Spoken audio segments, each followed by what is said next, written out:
नक्की खैर जो खत पटवायो खुदा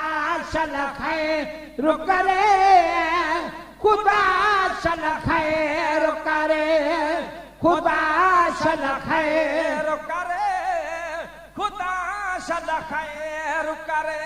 अजुताई बाबल साई अजुताई बाबल साई नक्की खैर तो खत पटवायो खुदा सल खैर करे खुदा सल खैर करे खुदा सल खैर करे खुदा सल खैर करे रहो घड़िया घड़िया तब घुटे जी रहो घड़िया तब घुटे जी विदोला सकबो जो लुटे जी विदोला सकबो जो लुटे जी साल सजो सरमायो खुदा सल खैर करे खुदा सल खैर करे खुदा सल खैर करे खुदा सल खैर करे अजुताई बाबल साई अजुताई बाबल साई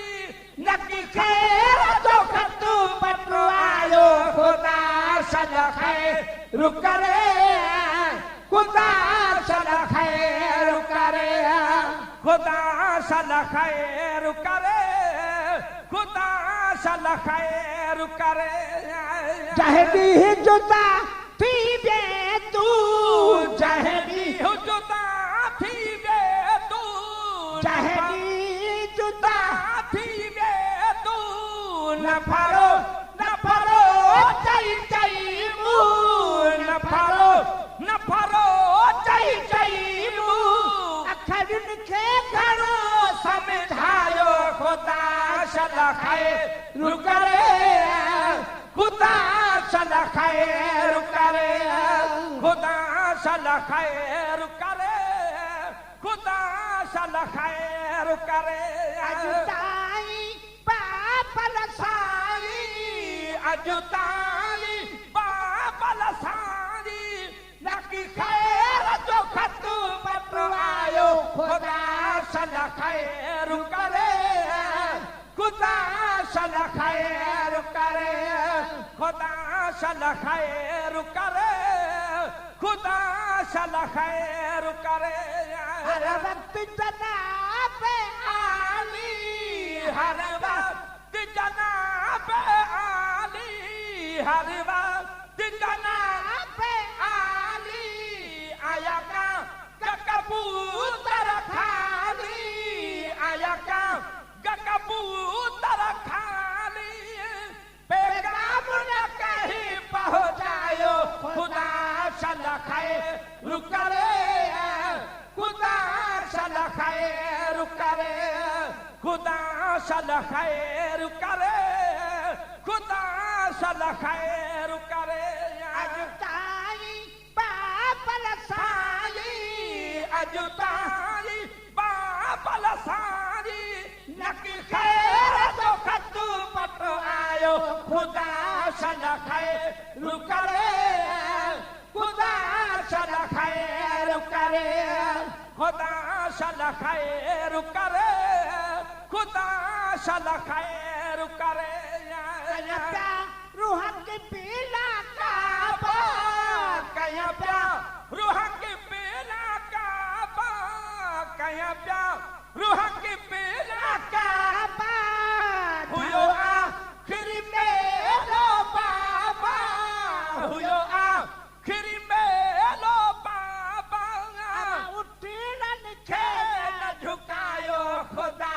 सल खैर करे खुदा सल खैर करे खुदा सल खैर करे खुदा सल खैर करे अजुताई बाबल साई अजुताई बाबल साई नक्की खैर तो खत पटवायो खुदा सल खैर करे खुदा सदा खैर करे खुदा सदा खैर करे खुदा सदा खैर करे जो सुकरा के न सदे जो सुकरा के न सदे जो सुकरा के न सदे जो सुरनिकार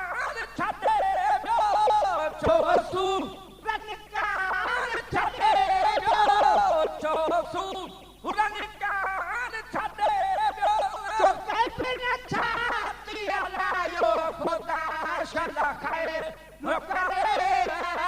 खुदा सदा खैर करे खुदा सदा खैर करे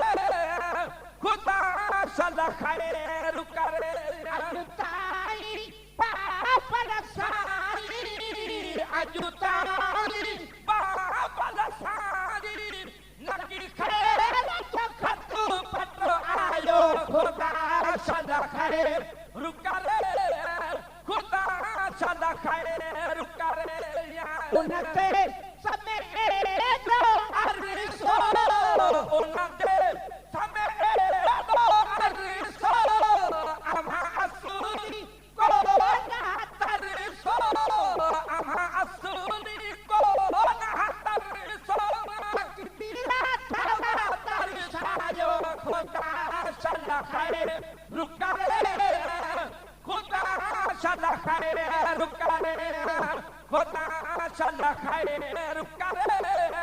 खुदा सदा खैर